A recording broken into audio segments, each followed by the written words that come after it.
Amy Slaton, a star of 1,000 Pound Sisters, is currently facing a new tumultuous situation in her life. Amy Slaton, a star of 1,000 Pound Sisters, is currently facing a challenging predicament. The most significant struggle of her life appears to revolve around her child. Her partner, husband Brian Lovvorn, has unequivocally said that he will not accept Amy's child under any circumstances. Amy's elder sister, Tammy Slaton, supports her in this circumstance. She asserts to Amy, "If your husband does not accept your child, you ought to divorce him and exit this relationship." Other family members concur with Tammy's assertion. They all maintain that Amy's primary obligation as a mother is to her child, and if a relationship undermines that role, it is futile to persist in it. Amy's current predicament is exceedingly complex. On one hand, she faces familial pressures and concerns for her child's future. On the other hand, she grapples with the emotional attachment to her spouse, making separation challenging. Amy appears to be engulfed in this inner turmoil. Fans are also hoping for her to bravely make the correct option that ensures the safety and well-being of her child. The sunlight permeated gently through the curtains of Amy Slaton's residence in Kentucky as she stood at the kitchen sink, her hands quivering slightly while washing a bottle for her infant, Gage. The stillness of the house was more pronounced than any outcry. It was a profound silence that resonated within, stemming from heartbreak, bewilderment, and an unresolved decision. Her spouse, Brian Lovvorn, occupied the living room, engrossed in his phone, exhibiting detachment and aloofness. The strain in their relationship had been escalating for weeks, ever since Brian had bluntly remarked, "Amy, I did not agree to raise another's child." Amy stared at him, astonished. Gage was her child, spiritually their child, if not biologically. Amy had consistently been candid about her life, her weight loss journey, her emotional trauma, and, most significantly, her son. She had welcomed Brian into her world with open arms. However, she was now coming to the realization that he may never have genuinely entered it. The door creaked open, revealing Tammy Slaton, her elder sister, who had already confronted death and emerged more resilient and formidable. Tammy observed Amy's reddened eyes and sensed that something was amiss. She acted without hesitation. "You must terminate your relationship with him," Tammy stated unequivocally. Amy's lips trembled. "Tammy, I love him. I believed he would love Gage as well. If he cannot love your child, then he does not truly love you," Tammy asserted, approaching and resting a hand on her sister's shoulder. "You endured pain, fear, surgeries, cameras, and gossip while carrying Gage. He is an integral part of you, Amy. Anyone who loves you must embrace all aspects of you, not merely those they find appealing." Amy exhaled deeply and gazed at her sister with tear-filled eyes. "What if I find myself alone once more?" "You will not be solitary," Tammy stated. "You have my support. You have your family. And most crucially, you have your son. That young boy will ensure you never experience loneliness." In the ensuing days, Amy's heart transformed into a battleground. Her family united in support, including her cousins, who typically avoided conflict, reaching out to affirm, "You are a mother above all else. We stand with you." Social media erupted with fervor as fans inundated her with messages of fortitude and encouragement. "Exhibit strength for your child," they urged. "You are an exceptional mother." Concurrently, Brian grew increasingly aloof, exasperated by the mounting pressure. One evening, during a particularly strained supper, he erupted, stating, "It's either me or the child, Amy. I cannot manage both." That was the moment of enlightenment. Amy rose gradually from her seat and gazed at him with tears, not of grief, but of resolve. "Then I select my son. I shall always select him." Brian departed the following day. The subsequent days were arduous. Amy wept and experienced self-doubt. However, each time she gazed at Gage, her heart was imbued with a warmth surpassing any man's affection. She recalled her previous vulnerability, yet now she possessed strength. Tammy resided with her temporarily, and the two sisters, formerly burdened by life's challenges, now supported one another to remain resilient. Together, they recorded the subsequent season of 1,000-Pound Sisters, not merely as a program, but as a testament to endurance, fortitude, and unwavering affection. As Amy lulled Gage to slumber one evening, she murmured, "I did not lose love. I discovered it, right here, within you." Nevertheless, Amy Slaton of 1000 LB Sisters provides update on children's custody following arrest and announces new baby. Amy Slaton from 1000 LB Sisters has provided an update regarding the custody of her sons following her camel bite incident and subsequent arrest. Previously, Amy and her sister Tammy were YouTubers before embarking on their reality television journey in Season 1. Amy aimed to lose weight and fulfill her aspiration of motherhood.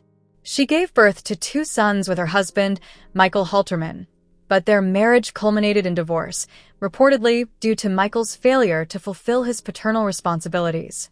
In Season 7 of 1000 LB Sisters, Amy became engaged to Brian Scott Lovvorn, who was arrested alongside her at the zoo. Amy left fans questioning whether she had lost custody of Glenn and Gage after endangering their lives at the zoo. Amy recently provided a joyful update regarding her life as a mother on Instagram. In her caption, she expressed, "Hope the rain clears up soon." She mentioned her intention to play tennis with her sons. Amy shared an image of a Head Instinct 21-inch tennis racket that she had acquired, which bore a sticker indicating it was designed for children aged 4 to 6. Her followers commended her for selecting tennis as a means of exercise with her children.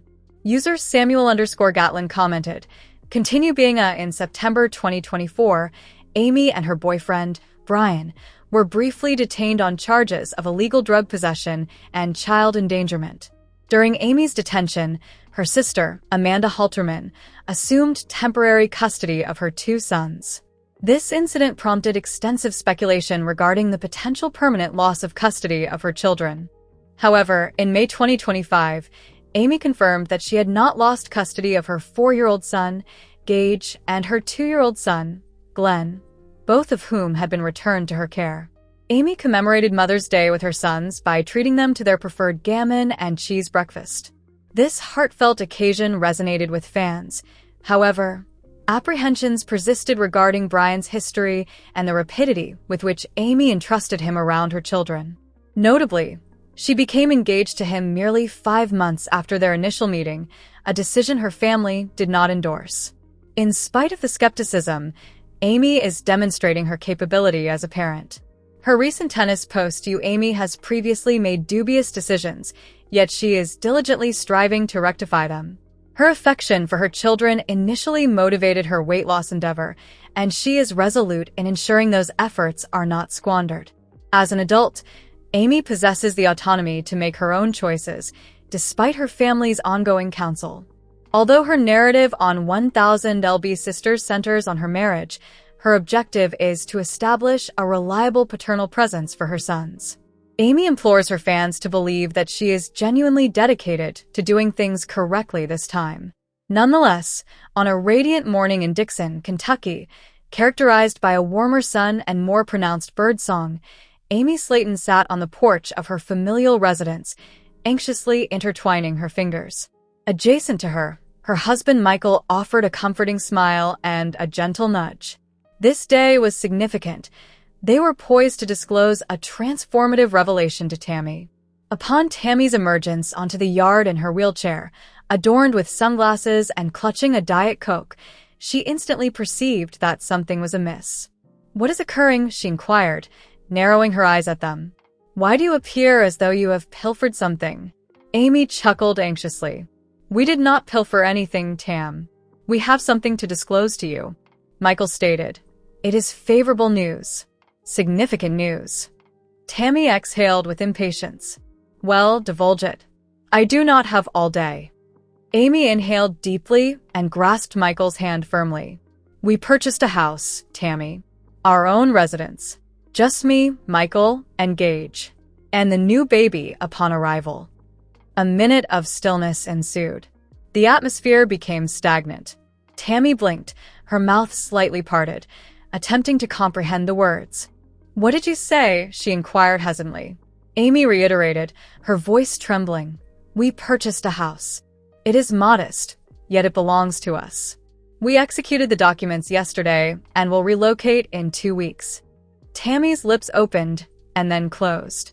She gazed at Amy, her eyes reflecting a tumult of emotions: astonishment, bewilderment, pain, and perhaps, behind it all, a hint of envy. "But what about me?" she inquired, her voice suddenly subdued. "I believed we were all in this together." Amy approached and crouched by her sister. "Indeed, Tammy. We will always be family. However, I must prioritize my children now. Gage requires space. The newborn necessitates a room. Additionally, I need an environment where I can find some respite. You understand?" Tammy averted her gaze. "So you are abandoning me?" Amy asserted. "No, we are not forsaking you. I will continue to visit daily to assist you with your needs. I will remain present. However, it is time for Michael and me to establish our own residence. I desire for Gage to have a backyard of his own and a designated area for play." Michael stated. "We ensured it is not distant, merely 20 minutes away." Tammy remained silent for an extended period, the wind softly stirring the foliage. Subsequently, she exhaled deeply. "Indeed, that is life," she murmured. "Individuals mature, relocate, and acquire their own possessions." Amy's eyes brimmed with tears. "Tammy, you have always been my sister, my closest confidant. That will not change. And who knows? This may also benefit you. Distance might enable you to concentrate more on yourself and your recovery." Tammy inhaled. "Alternatively, I might simply acquire a cat and consume ice cream in solitude." All of them laughed, even Tammy, if reluctantly. At that moment, Amy saw that despite the difficulty of the adjustment, love would invariably unite them. Later that afternoon, Amy presented Tammy with photographs of the new residence, a modest brick house featuring a white fence and a little green yard ideal for Gage's toys. Tammy feigned indifference, yet internally she smiled. Although it caused some pain, witnessing Amy progress signified that they were all still advancing collectively. Nonetheless, Tammy Slaton perched on the edge of the hospital bed, her hands quivering in her lap as she awaited the arrival of the plastic surgeon. She had exerted considerable effort, losing over 200 pounds, transforming her lifestyle, and overcoming addiction and depression. Today was intended to be her reward, the day she would receive clearance for skin removal surgery. Amy sat beside her, grasping her hand firmly. "You can do this, sister. You have made significant progress," she said, her eyes brimming with optimism. Tammy grinned apprehensively. "This is the moment, Amy. I am prepared to experience a sensation of myself." Dr. Hefner entered, the door creaking, while clutching a file and wearing a grave expression. "Tammy," he commenced, remaining standing, "I must be candid with you. Considering your latest test findings and the scarring from prior infections, you are presently not eligible for skin removal surgery. There remains a significant danger of problems." The atmosphere felt devoid of air. Tammy blinked, perplexed. "What?" "I have completed all tasks. I have lost the weight. I adhered to the diet. I am attending treatment." Amy rose to her feet. "Pardon, what do you mean she is not a candidate?" "She is in better health than she has ever been." Dr. Hefner exhaled audibly. "The focus has shifted away from weight. It pertains to skin integrity, healing capacity, and the inflammatory signals within the body. At least 6 additional months of stabilization are still required." Tammy's lips trembled. She averted her gaze, blinking swiftly to suppress the tears, yet they flowed anyhow. Quiet, weighty. "I merely desired to experience normalcy," she said. Amy embraced her firmly. "You are typical, Tam. You are courageous and resilient. This does not signify a refusal. It merely indicates a postponement." However, Tammy was unable to suppress her emotions. She had envisioned this moment for months. She envisioned donning garments without the necessity of concealing herself beneath multiple layers. entering a room without the sensation of being observed by others, of perceiving her reflection in a mirror rather than merely observing the remnants of her past manifested in the creases of her skin. Cameras recorded discreetly as they exited the hospital. Tammy remained silent. She donned her sunglasses to conceal her emotions and bowed her head. Later that evening, at her residence in Kentucky, Amy presented her with a cup of tea and seated herself next to her on the porch swing. The stars above shimmered gently, serving as subtle reminders that illumination can persist amidst obscurity. Amy remarked, "This is not the conclusion. It is merely an additional obstacle. You have endured more challenging experiences." Tammy acquiesced with a deliberate nod. Affirmative, perhaps. However, it remains painful. I am aware that it does. In the near future, you will reflect on this experience and recognize that it has fortified you. Tammy gazed into the nocturnal sky, the wind caressing her cheek. For the first time that day, she permitted herself to exhale. Profound, truthful, unrefined. Despite her unpreparedness for surgery, perhaps she was prepared for healing. Nevertheless, the sun ascended softly over the Kentucky hills, illuminating the quaint, rustic chapel situated in the countryside with a lovely golden hue. It was the day Tammy Slaton had envisioned but never anticipated, her wedding day. Adorned in a bespoke white lace gown, Tammy positioned herself before the mirror, her eyes glistening with sentiment. After years, she experienced not only beauty but also genuine affection. Amy, her sister, adorned in a delicate lavender bridesmaid dress, stood behind her with tears glistening in her eyes. "You accomplished it, sister," Amy said, resting a hand on Tammy's shoulder. "You are marrying the man who cherishes you for your true self." Tammy gazed at her mirror, the woman she had evolved into. After years of contending with her weight, despair, and public scrutiny, she emerged on the other side more resilient. Caleb had been present during the entire experience. They encountered one another at the rehabilitation center, each grappling with own struggles, yet discovered solace in their companionship. Caleb awaited at the altar, his hands anxiously intertwined. He donned a gray suit complemented with a deep red tie, Tammy's preferred hue. His gaze remained fixed on the chapel door, anticipating the instant it would open to unveil the woman who had transformed his existence. The attendees included a select assembly of intimate family and friends. Chris, their sibling, occupied the first row alongside his spouse, endeavoring to suppress his tears.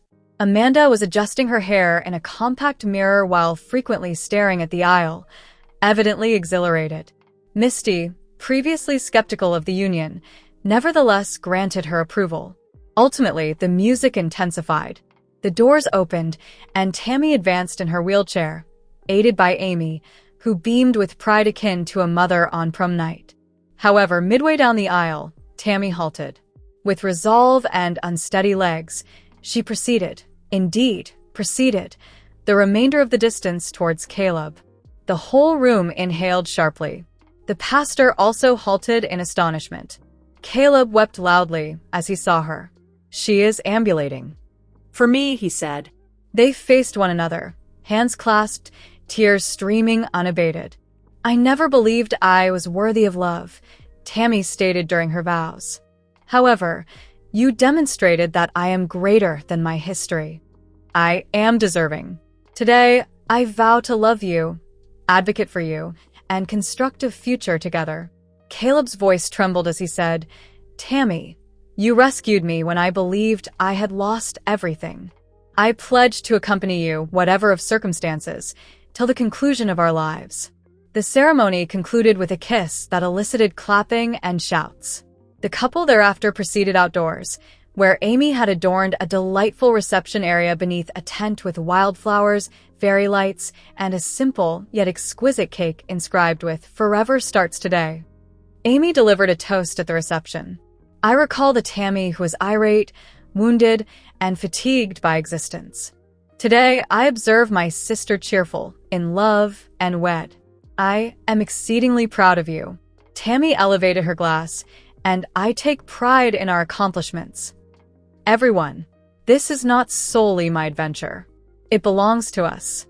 That evening, as the stars adorned the sky, Tammy and Caleb danced gently to their preferred country love ballad. They were not flawless. They still faced obstacles in the future. At that moment, they were merely two individuals in love, encircled by those who remained steadfast in their support. Greetings, esteemed viewers. Welcome to my channel. I am Mina, and I hope your day is going splendidly. If you liked the video, please remember to subscribe to the channel.